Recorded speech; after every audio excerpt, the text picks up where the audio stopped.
Comprenez-vous bien les accords d'Arusha? Itorero Burundi vous propose une série des émissions sur l'explication des accords d'Arusha. Suivez cette série des émissions tous les mardis de 21h au magazine Remesha. www.remesha.net.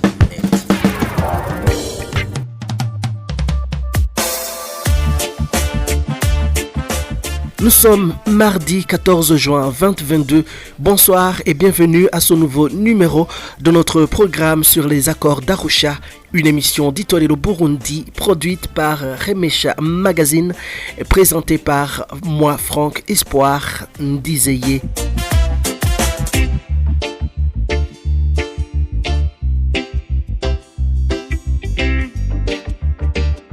Comme nous vous l'avions promis mardi dernier, nous débutons notre série des émissions sur les notes explicatives sur le protocole 2 contenu en annexe des accords d'Arusha dans l'appendice 1. Et je ne serai pas seul, j'ai eu l'honneur de recevoir Dr Alphonse Rugambarara pour nous faire des éclaircissements sur quelques éléments au point A des généralités. Bonjour docteur. Bonjour Franck, merci de m'avoir invité. Pour parler du protocole 2. Le protocole 2, c'est un protocole extrêmement important et parce qu'il concerne réellement l'organisation de la politique au Burundi. Il concerne les constitutions, il concerne les partis politiques. Et en fait, toute la vie politique du pays était réellement concentrée dans ce protocole 2. Et je crois que c'est le protocole qui nous a pris le plus de temps, le plus d'énergie, le plus de discussions pour arriver à la finalisation de l'accord d'Arusha. Le protocole 2 est un ensemble de suggestions de toutes les parties, les différentes parties, et qui ont été rédigées en grande ligne par le bureau de la commission. Et puis vous dites aussi que aucun parti ne devrait pas s'attendre à voir apparaître toutes ces propositions, et encore moins sous la forme dans laquelle elles avaient été présentées. Vous pouvez nous parler de ce bureau de la commission et sa composition? Le bureau de la commission était composé de plusieurs personnes, mais les plus importants, c'était le président et le vice-président de la commission. C'était deux personnalités d'une haute expérience dans les négociations. La première personnalité est un professeur d'université, Oettinger, un Suisse, qui avait fait beaucoup de négociations dans plusieurs pays, Amérique latine, Afrique, et qui était vraiment expérimenté. La deuxième personne, Nicolas Hessom, c'était un Sud-Africain qui avait aussi participé à toutes les négociations en Afrique du Sud, un juriste expérimenté aussi et qui nous ont apporté vraiment leur expérience dans la conduite des négociations. Et il y avait d'autres personnes qui aidaient, bien sûr, il y avait un secrétariat, il y avait d'autres qui nous conseillaient, etc. Donc cette commission, je pense qu'elle a vraiment fait le travail qu'il fallait.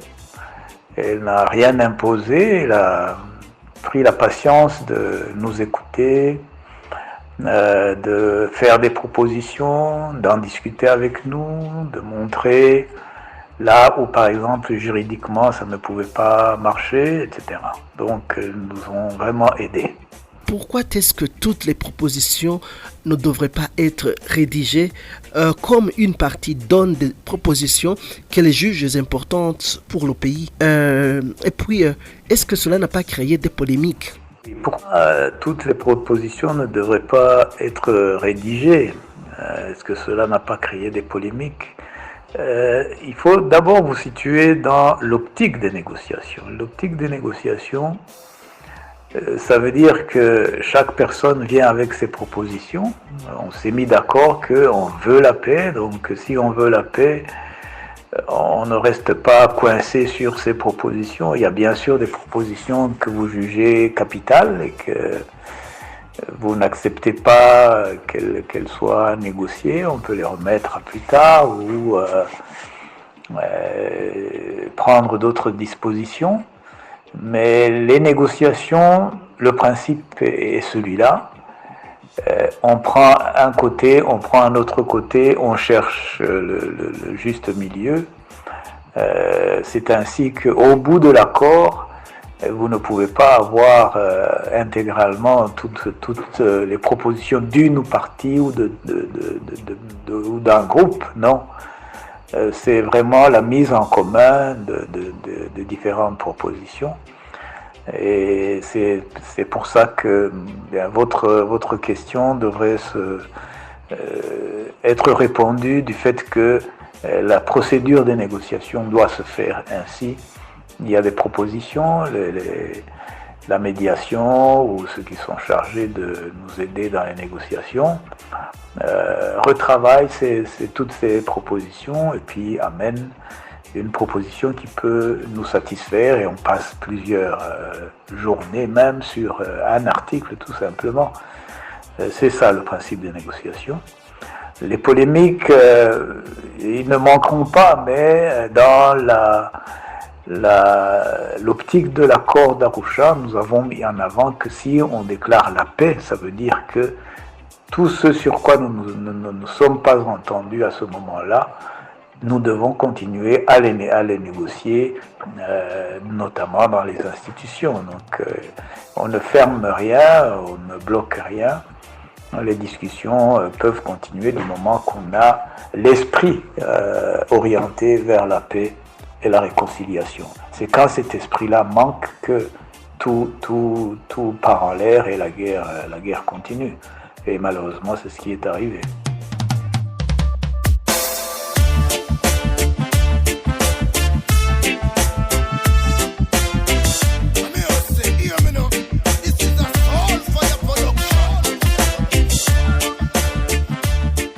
Dans une période d'un an, soit d'avril 1999 à avril 2000, le protocole 2 a été modifié cette fois selon les débats des groupes ou partis pris individuellement et ont ressorti des points de désaccord et après des solutions.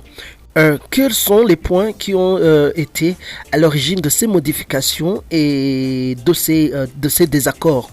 Oui, merci. Le protocole 2 a été effectivement modifié plusieurs fois parce que justement, toutes les parties n'étaient pas d'accord sur l'un ou l'autre article. Les propositions du bureau se sont faites à plusieurs reprises et je n'ai pas tout le document avec moi, mais je pourrais vous dire que les principaux points d'achoppement, c'est, je dirais d'abord l'identité nationale. Quelle est la composition de l'identité nationale? C'est le système électoral. Ça nous a pris beaucoup de temps. Donc quand je parle de l'identité nationale, c'était pour dire est-ce que c'est des ethnies, c'est des tribus, et quand il y a eu la revendication du groupe des Baganois, ça a été encore une autre discussion. Les points d'achoppement vraiment n'ont pas manqué. C'est dans ce protocole-là, c'est là où il y a eu beaucoup de points d'achoppement. Le système électoral principalement, les compositions de l'Assemblée, les pourcentages des prises de décision au niveau de la Constitution, au niveau de l'Assemblée nationale. Qu'est-ce qui me vient en tête encore? Des points d'achoppement. Tout ce qui concerne la composition du gouvernement, les vice-présidents, combien de vice-présidents, un ou deux, Y a-t-il un ministre? Ça, nous en avons vraiment longuement discuté. Et je dirais que, sincèrement, toutes les discussions que même les gens amènent aujourd'hui sur le tapis, nous en avons négocié, nous en avons parlé, parce que c'était vraiment une question extrêmement importante que nous puissions avoir des institutions inclusives essentiellement. La ligne directrice, c'était cela. Faites en sorte que nous ayons des institutions inclusives et que personne ne soit laissé de côté pour une raison ou pour une autre. Et donc, ce sont ces grandes lignes dont je peux parler, mais vraiment, tout était important au niveau du protocole 2. Les institutions, les trois pouvoirs séparés, comment elles doivent être séparées, la Cour constitutionnelle, comment elle doit être constituée, les élections, comment doivent-elles être organisées, etc. Et toute l'administration, on a parlé de l'administration aussi, et quelles sont les lois que nous devions mettre au niveau de l'administration, par exemple la loi qui sépare les postes politiques des postes techniques, etc. Donc voilà les grands points et qui ont été vraiment des points de désaccord, mais la plupart de ces points-là, nous avons fini par nous entendre, sauf évidemment les points sur lesquels nous sommes revenus avant la signature de l'accord d'Arusha, parce que l'accord sur lequel nous étions entendus du 17 juin a été 17 juin ou 17 juillet, non plutôt 17 juin, a été modifié dans la nuit du 27 au 28, et donc nous avons mis des réserves parce qu'il y avait encore des points de désaccord. Alors, comment avez-vous procédé pour résoudre ces obstacles? Oui, les obstacles, nous les avons surmontés par les négociations d'abord. Il y a des points sur lesquels effectivement nous sommes revenus souvent, et les négociations nous ont quelque part satisfaits dans un premier temps au niveau du protocole de l'accord que nous avons finalisé le 17 juin. Mais malheureusement, il y a eu des changements. Et ces changements-là, comment nous avons résolu? Nous avons parlé des questions de réserve. Mais comme je vous ai dit au début, les questions de réserve ont été signées pratiquement par presque tous les partis en négociation. Alors, le principe de dialogue dans les institutions a été institué, mais malheureusement, encore une fois, ce principe n'a pas été bien appliqué, et c'est ainsi qu'on a vu, même dans les institutions, des personnes qui ont été relevées de leurs fonctions, alors que le dialogue aurait pu être privilégié. C'est dommage, et je le répète encore une fois, quand des gens n'ont pas l'esprit de réconciliation, n'ont pas l'esprit pour la paix, mais qu'ils veulent gagner à tout prix, on a des situations où on est pratiquement obligé de revenir à la case départ. Docteur Rugambarara, pour clôturer, quel est votre dernier mot concernant ces notes explicatives sur le protocole 2, cet appendice 1? Oui, concernant ces notes explicatives sur le protocole 2, c'est un appendice qu'il faudrait que tous ceux qui ont des critiques sur l'accord d'Arusha lisent pour comprendre réellement les enjeux qu'il y avait, d'une part, les difficultés de nous entendre, mais aussi quelque part la volonté d'aller de l'avant, d'aller vers la paix et la réconciliation. Et je pense qu'il ne faudrait pas jeter vraiment la pierre à ceux qui sont allés négocier à Arusha.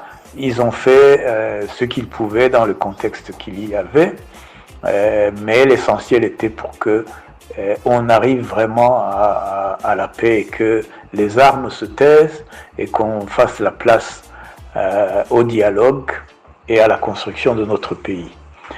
Il est donc important que des gens sachent les points de désaccord qu'il y avait et comment nous avons pu les résoudre. Mais ce qui est aussi important de savoir, c'est que nous étions en négociation. Faire en sorte que votre point de vue prime tout le temps, ce n'est pas sage, ce n'est pas dans l'esprit de négociation. Chacun vient avec ses revendications, chacun vient avec ses peurs, chacun vient avec ses frustrations, et chacun vient avec aussi son plan de bataille.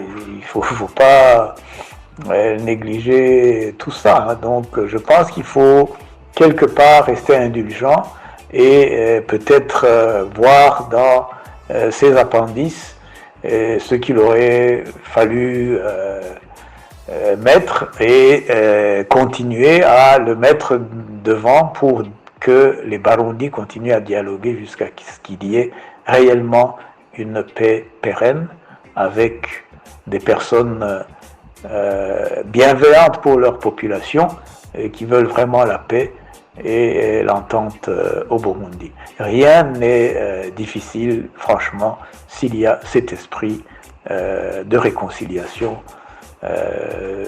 qui devrait renaître chez les politiciens. Merci. Merci beaucoup, docteur, d'avoir répondu à notre invitation. Oui, merci beaucoup, Franck, de m'avoir invité. Je voudrais dire au revoir à tous ceux qui vont écouter votre émission et les remercier aussi de nous écouter souvent pour comprendre tous les enjeux qu'il y a au niveau politique, au niveau du Burundi. Merci pour vous intéresser à l'accord d'Arusha. Je pense qu'il est important que les Barundis sachent cet accord si important qui avait ramené la paix. Et je pense personnellement que si les politiciens pouvaient se repencher sur cet accord-là, la paix serait de nouveau avec nous. Merci beaucoup. Au revoir.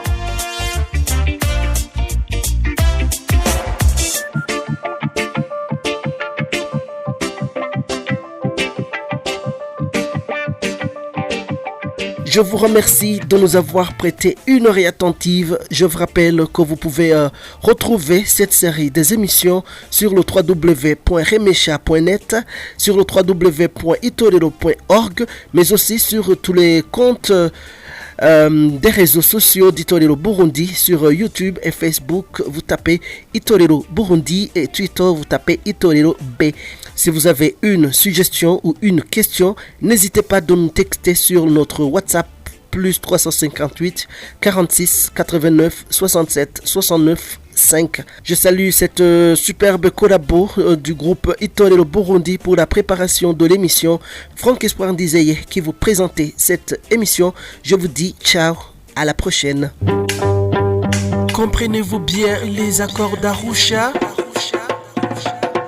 Itorero Burundi vous propose une série des émissions sur l'explication des accords d'Arusha.